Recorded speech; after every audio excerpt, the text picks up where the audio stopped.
안녕하십니까, 디디입니다. 지난 한 주 동안 잘 지내셨나요?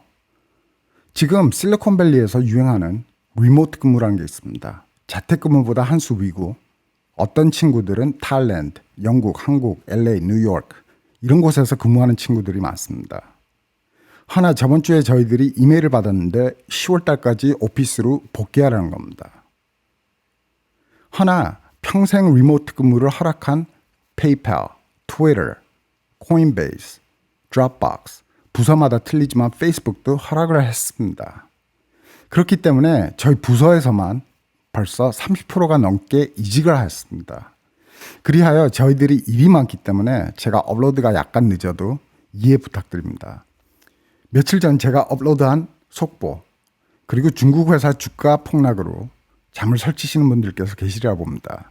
그래서 뉴욕에 있는 제 친구와 그리고 친한 동생에게 연락을 해봤는데, 친구는 현재 블랙락에서 M&A 인수합병부서에 있고요.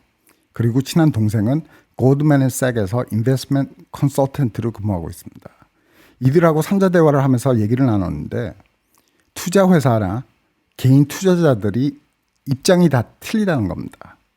어떤 사람들은 알리바바하고 핀두어도어 같은 데를 매수를 하고 있다는 겁니다.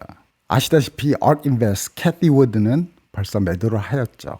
오늘 나온 뉴스를 보시면은 중국의 코로나 사태가 악화가 되어 어떻게 될지 모르니까 만약에 매수 계획이 있으시면은 잠시 보류하시고 지켜보시는 게 좋을 것 같다는 게 제 생각입니다.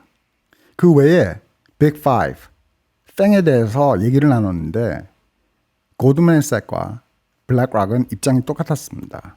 둘 다 포백이 있을 거라고 예상을 하고 있습니다. 코로나 사태가 시작한 후부터 팽은 무조건 상승세를 탔습니다. 아마존도 그렇고 구글도 그렇고 페이스북도 그렇습니다. 하나 포백 후에는 다시 상승세를 탈 거라고 보고 있다고 합니다. 그럼 이번 편에도 소개시켜드릴 회사들이 있는데, 회사들이 plural. 네, 여러 개의 회사들입니다. 그리고 아시는 회사들이 있겠지만 이 회사들이 어떻게 관련이 있고 어떤 전망이 있는지 제가 분석해 드리겠습니다. 시작하겠습니다. 회사 소개를 하기 전에 오늘 소개할 회사들이 이득을 보기 위해선 이것이 분명히 합법화 돼야 됩니다. 그리고 이것이 오늘의 중점입니다. 몇 미국주에서는 아직 불법이지만 빠른 속도로 합법화 진행 중이고, 전 예전에 스타트업 아이디어가 있어서 오랜 시간 동안 합법화 과정을 관심 있게 지켜봐 왔는데, 합법화가 된 후에는 빠른 속도로 성장과 발전이 있으리라 봅니다. 그리고 합법화되는 날이 멀지 않았습니다. 벌써 합법화라는 단어를 사용해서 모두 대마초로 생각하실 텐데 아닙니다. 현재 대마초보다 더 빨리 합법화가 되고 있고, 뉴스에도 안 나와서 미국 현지인들도 검색해보지 않으면 모르게 조용히 진행되고 있습니다. 아크인베스트도 합법화됐을 경우를 계산하여 오늘 소개시켜드릴 몇 회사들의 주식을 매수했다고 보는데요. 꼭 끝까지 보시길 바랍니다. 그럼 현지인들이 모르는 오늘의 중점, 이것이 뭔지 힌트를 드리겠습니다.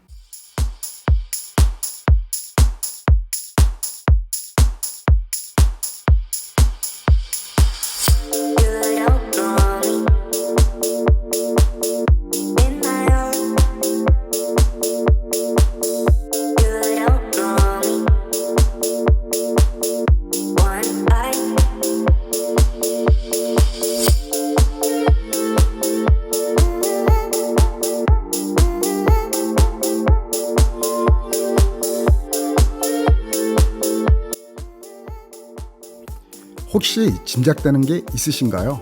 아직 애매하시죠? 그럼 힌트들, 방금 드린 힌트들과 지금 보여드릴 동영상을 합쳐보세요.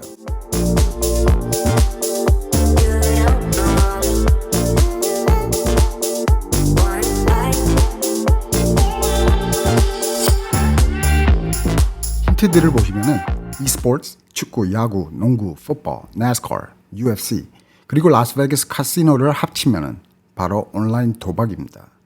지금 나오는 자료를 보시면 페이스북은 2012년도부터 로비를 시작하게 됐는데요. 이건 바로 페이스북에 게임이 있어서입니다. 그리고 다른 게임 회사들도 이제 합류하기 시작했는데요. 합법화 시간이 오랫동안 지체된 이유는 바로 미국 전역 카지노들 주인들 때문이죠. 사람들이 온라인 도박이 가능하면 카지노 방문객이 줄고 그러면 매출이 준다는 두려움 때문입니다. 그럼 미국이 왜 온라인 도박을 합법화시킬 건지 물으시겠죠. 제 생각은 이렇습니다. 미국은 스포츠 문화가 발달되어 불법 스포츠 도박이 현재도 많고 그리고 세계 어느 나라든지 다 싫어하는 게 나라 돈이 다른 나라로 가는 것입니다. 그래서 이것에 대응하기 위해서는 합법화만이 답입니다. 영국 프리미어리그, 챔피언스 리그, 축구 열풍으로 미국 시민들은 벌써 VPN이나 해외 온라인 은행 어카운트로 도박을 하고 있고 불법 도박 회사들은 미국과 외국 범인의 인도법이 형성되지 않은 나라에다가 회사를 등록하여 서버도 셋업하고 그렇게 해서 이때까지는 미국에서 웹사이트를 차단하는 방법밖에 없었습니다. 허나 이렇게 하면은 미국 시민 돈이 외국 계좌에 있어서 미국 시민 금전적인 피해가 어마어마하게 많았습니다. 그래서 미국도 이제는 합법화가 답이라는 걸 알았다고 봅니다. 현재 불법 도박 시장 규모가 65조란 거대한 사이즈를 보면 알 수 있습니다. 세계 어느 나라든지 엄청 싫어하는 범죄가 있죠. 바로 탈세입니다. 탈세가 나라에 얼마나 치명적인지는 형으로 볼 수가 있는데요. 중국에서는 사형, 미국에서는 탈세를 한 해를 계산해서 매년 1년씩 구형으로 처벌하는데요. 온라인 도박이 합법화되면 모든 거래 내용이 투명해져 거래, 출처 등 모든 것을 알 수 있으니 외무엔이라고 볼 수가 있습니다. 지금 나오는 사진은 대마초와 온라인 도박이 얼마나 빠른 속도로 합법화되는지 법률 제정을 비교한 사진입니다. 미국 대학생들도 합법화 진행에 속도를 가하게 하는 한 몫을 크게 합니다. 2010년도부터 대학생들이 불법 도박에 중독되어 대학비를 날리는 경우, 이런 경우가 종종 뉴스에 나왔고 이때부터 불법 도박은 교육부의 암 같은 존재로 미국 상원들도 정보국을 압박하기 시작했습니다. 아이비리그 대학 중에 하나인 프린스턴 대학생이 2005년도에 수업 후 포커를 매일 하기 시작합니다. 이 불법 도박 사이트에서 포커를 하는데 너무 잘해서 이름을 날리게 됩니다. 그래서 도박 사이트 주인과 만나게 됩니다. 그러면서 친해져서 FBI 눈밖에 나는 내용을 담은 영화가 있습니다. 바로 러너. 저스틴 팀블레이크와 벤 애플렉이 주연으로 나오는데요. 영화에서 FBI가 불법 도박장들 때문에 골치 아파하는 것을 보실 수가 있습니다. 큰 기대 없이 보시면 볼만한 영화입니다. 그럼 온라인 도박이 합법화되면 첫 번째 회사는 바로 드래프트킹입니다. 한동안 드래프트킹 그리고 푸보 둘 다 온라인 도박 합법화되면 상승할 회사들이라고 주가가 상승했었죠. 이 이유는 뭐냐면은 푸보는 축구 계약, 그러니까 프리미어리그, UEFA, 그리고 미국의 넘버원 스포츠인 풋볼, 이런 계약들이 있었습니다. 한데 드래프트킹이 UFC와 계약을 성사를 시키는 이후에 뉴스에 나오고서는 판이 바뀌죠. 그런데 진짜 이유는 이 두 회사 비즈니스 모델이 다 틀립니다. 드래프트킹은 도박을 중심으로 한 앱을 만들었고 푸보는 그냥 스포츠를 보여주는 채널입니다. 그렇기 때문에 푸보의 주가가 하락을 하고 드래프트킹은 상승을 했었죠. 한국이 좋은 점은 권투나 UFC 같은 게 모두 무료죠. 미국에서는 플로이드 메이웨더, 파키아오, 권투 시합을 시청하려면 6만 원 정도 내고 아니면 식당이나 술집에 가면은 거기서 또 2만 원, 3만 원을 내야 합니다. 입장료로요. 그리고 한동안 손흥민 게임을 보려면은 미국 채널에서 프리미어리그랑 계약이 없어서 시청이 한동안 불가했습니다. 그런데 이제는 푸보를 통해 볼 수가 있습니다. 그러니 푸보는 비즈니스 모델 자체가 스포츠 방영하는 채널입니다.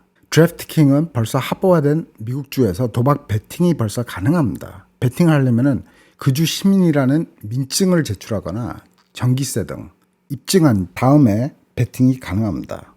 드래프트킹은 장기 투자로 좋은 회사로 저는 생각을 하고 있고 이전 편에서 드래프트킹은 스펙 합병 회사이지만 설명드렸듯이 시장에 나와 사용자들에게 벌써 인정을 받는 스펙 합병 회사 중에서도 성공할 수 있는 드문 회사입니다. 이 프로덕트가 벌써 인정을 받아서요. 다음 회사로 넘어가겠습니다. 다음은 로블록스입니다. 시장에 상장한 지 얼마 안 된 로블록스를 많이 들어보셨을 겁니다. 제가 보기에는 캐티 워드도 이 게임 도박 가능성을 고려하고 게임 회사 로블록스, 스퀘어스 이런 데들을 매수한 것 같은데요. 전 스퀘어스를 이 리스트에 포함하지 않았습니다. 좋은 평가를 받는 스퀘어즈를 제가 왜 이 리스트에 포함하지 않았는지 먼저 말씀을 드리겠습니다. 스퀘어즈는 특허를 받을 수 있는 독특한 그 아무것도 없습니다. 테크놀로지도 아니고 그냥 게임 룰입니다. 게임에서 사용료를 받고 그 다음에 게임에서 나오는 광고비 그거랑 합쳐가지고 게임 승자에다 주는 겁니다. 그렇기 때문에 이거는 비즈니스 모델. 이 비즈니스 모델을 특허를 어떻게 받습니까? 뭐 독특한 것도 없고 자기네들만 보유할 수 있는 게 아니지 않습니까? 다른 회사들도 사용료 받고 광고비 받고 승자한테 주는 거 똑같이 할 수 있습니다. 그렇기 때문에 제 생각에는 온라인 도박이 합법화된 이후에는 스타트업이나 유니콘이 더욱더 발전시킨 그러니까 더욱더 좋은 아이디어로 나올 것 같습니다. 그렇기 때문에 제가 스퀘어즈는 포함 안 했습니다. 그럼 로블록스가 왜 게임 시장에서 확실히 자리가 있다고 제가 말씀을 드렸는지 설명을 해드리겠습니다. 간단합니다. 모바일 앱을 사용하려면 아이폰이 있으실 경우에는 iOS 앱스토어에 가서 앱을 다운로드 하시면 되고요. 갤럭시를 보유하고 계시면 안드로이드 플레이스토어를 사용하듯이 게임을 하실 때는 로블록스 가가지고 게임을 하시면 됩니다. 로블록스 비즈니스 모델을 보시면은 경쟁자들이 거의 없다고 보시면 되는데 이유는 아마존하고 똑같습니다. 아마존도 판매자와 소비자들이 있고 아마존이 플랫폼을 제공하듯이 로블록스도 플랫폼만 제공하고 게이머하고 개발자가 있습니다. 판매자가 소비자로 될 수 있듯이 게이머가 개발자 아님 반대로도 가능하고요. 로블록스 플랫폼에 게임이 많아질수록 경쟁자는 없다고 보시면 됩니다. 그 외에 로블록스는 모바일, 태블릿, 컴퓨터 3개의 플랫폼을 제공하고 있는데요. 게임들이 다 틀립니다. 모바일은 애플과 구글에서 30%를 앱스토어 등록 사용료로 가져가기 때문에 모바일 인앱 구매에는 이익이 거의 없다고 보지만 컴퓨터에서 인앱 구매를 할 경우에는 30%의 수익 배분으로 받는 30%를 순이익으로 보시면 될 것 같습니다. 세계 플랫폼으로 다양한 매출이 있기도 하나 개발자들에게는 이게 굉장히 좋은 점입니다. 왜냐하면 모바일 개발이 있고 아니면 컴퓨터 개발이 있기 때문에 이 둘 중에 하나를 선택할 수 있다는 점이 아주 좋다고 봅니다. 그럼 마지막으로 온라인 도박과 이 게임하고 무슨 연관이 있는지 말씀을 드리겠습니다. 첫째는 인앱 구매 아이템 베팅이라고 생각합니다. 지금 이 아이템 베팅이 도박이 어떻게 될 수 있는지 연관이 있습니다. 이거는 돈으로 샀기 때문에 아이템 이 자체를 베팅을 해도 도박입니다. 그래서 1대1 대결 아니면 팀 대결 여기서 이기는 쪽이 가져가게 되는 거죠. 이렇게 되면은 둘째로 넘어가는데 이기는 사람이 다시 팔 수 있게 그래서 거기서 또 이익 배분을 하지 않을까 생각을 합니다.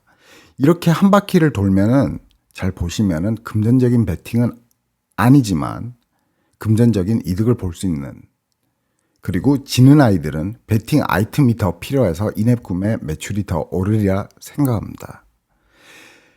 그럼 로블록스와 드래프트킹 이번 편에서 소개를 잠깐 시켜드렸는데요. 온라인 도박 합법화가 장점입니다. 관점이라고 그래야 되나요? 한국말이 좀 모자라가지고 잘 모르겠네요. 이 편에서 온라인 도박으로 이득을 볼 수 있는 나머지 회사 알려드리겠습니다. 다음 편에서 뵙겠습니다. 로블록스 인기 게임을 보시면서 마치겠습니다. 감사합니다.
You